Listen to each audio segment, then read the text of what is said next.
I saw this skeleton trooper from the Fortnite game, and I realised that he looked exactly like the Battle Action Force SAS captain.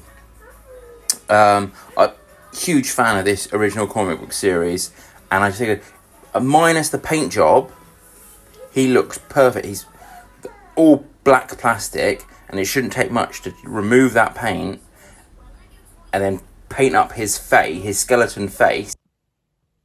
Okay, so I got myself some Revel Aqua Colour Clean. So this is just used for cleaning brushes, basically. And look, it's, as you can see, I've already started. It's just I started on the back of the figure. That's always the smartest place to go, because nobody displays their back figures rear facing. That'd just be weird. And as you can see, it takes a little bit of rubbing.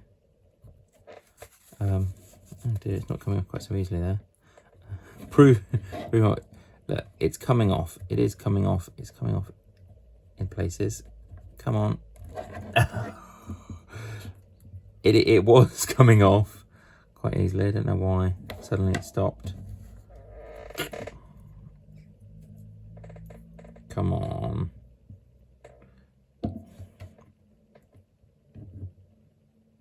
Yeah, there you go. It's coming off. It's coming off. There you go. It's coming off, and it shouldn't, and thankfully it's not melting the plastic or anything like that. It's leaving a little bit of a greyish residue, but once I've finished getting the majority of the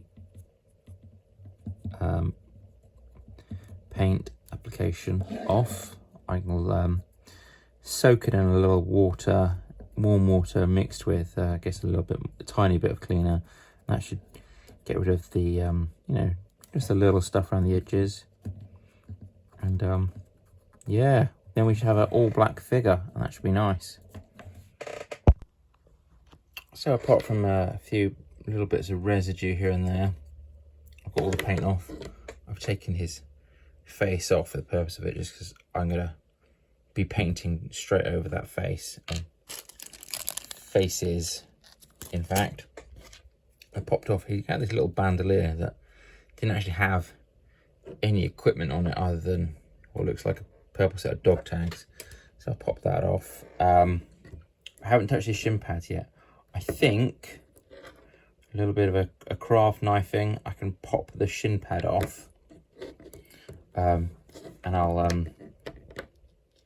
yeah, because I'm not keen of the massive shin pad look. It's a little bit goofy and over the top, but I think I can pop those off with a knife. What I'm going to do now, pop it in some hot water, a little bit of soap, and give them a scrub with a scrubbing brush, just to get in those little creases, get the dust off. You know, that dust is what used to be paint, I suspect. So wish me luck. So the figure's in some hot water now. A little bit of soap in there. It's in there. And I'm just going to leave it for 5 minutes. Then I'll give it a scrub with just a regular scrubber. See how it gets on. So I've given him a bit of a scrub, and whilst he's in the hot water, I've popped some of the pieces off, helped by the heat. The scarf came off fairly easily. There's a couple of indentations in his chest. As you can see, where the scarf was, there's a little bit of purple that I've missed that was underneath the scarf. So I'm going to clear that up, and then I've got a couple of holes I need to fill up with some polyfiller or something. Yeah, so it just needs a second going over. Oh, and I popped his, just ignore my son there, popped his calves off, and I originally thought these Shin Guards were like a separate piece that had been solvent welded on, but on closer inspection I believe that to be one solid piece. So I think what I'm going to do, I'm just going to cut them off, which will leave an unattractive cut mark, but what I'll do is I'll pop them back onto the feet. So put the left on the right and the right on the left, but back to front, so that you'll just see what looks like an old-fashioned sort of gaiter or putty. So we'll see how that goes. So unfortunately, this guy, he had cut holes in his chest from where he had a bandolier and a scarf where they sort of fit in. He also had a couple of holes in his back. So I've covered him over with green stuff. This type of like 2-part milliput sort of thing you get in Games Workshop, and other outlets are available. Now I'm gonna, which is a shame because I had hoped to not have to paint the figure, because I'm not terribly keen on heavy painting of figures, because that limits the amount of wear and tear they can go through before they look rubbish. I think I'm not sure, I might need to give it a sand. I'll paint it black, see how it looks, but I might need to give it a sand because the green stuff job I've done isn't terribly good. Okay, this is almost finished. As you can see, I painted up the face. It's gone over the skull clown makeup quite nicely, as I thought. This particular figure, it comes with 3 different expressions, which is why it's you know, got a separate face piece. But and you can see and get a rough estimate of what it's going to look like attached to the head.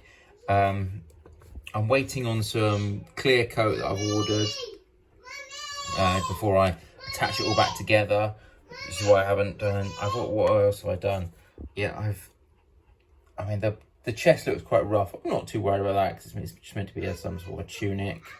The back, I mean, it's by no means a perfect job, and you know, there's still some bits I could do with going over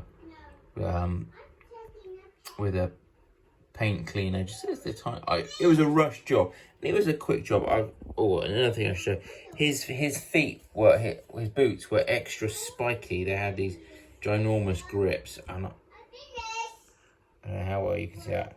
We're not going to be able to focus that, but yeah, I've just trimmed down the spikes, the spikiness of his grips. They're still quite huge, but just to get his feet looking slightly normal. Oh, and he had these ginormous shin pads attached to his calves.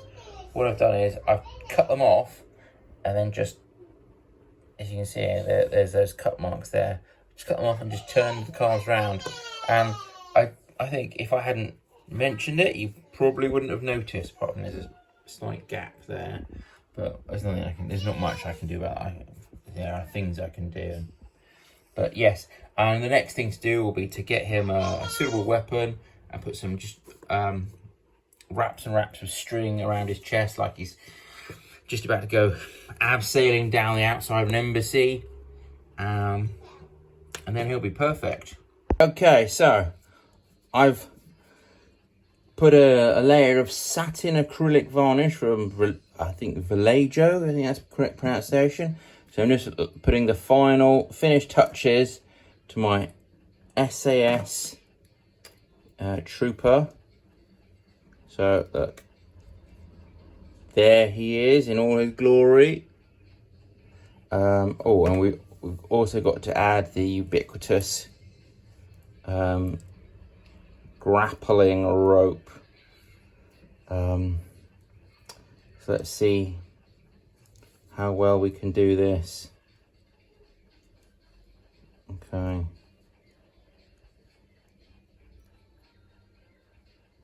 Oh look, and because I might not be able to do this on camera, but look, it's worked out nicely. There's a hook, or there's a loop over his shoulder, and I can just feed that through it and tie it off to stop it from slipping. I'm not going to even attempt to do it on camera right now, but look, you get the point.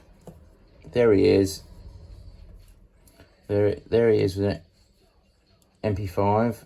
I think the actual figure came with an MP5 with a stock and a longer barrel, but I'm happy with that. Oh, and hopefully he can actually hold this pistol properly. They have the Fortnite figures have a hinge on their fingers, which you would have thought would make it easier for them to hold figures, but actually it makes it harder because every time you move it, the hinge moves, and so you end up with him sort of dropping his pistol. But look, yeah, you get it. There we go. Happy days. I'm going to have to sort that out later.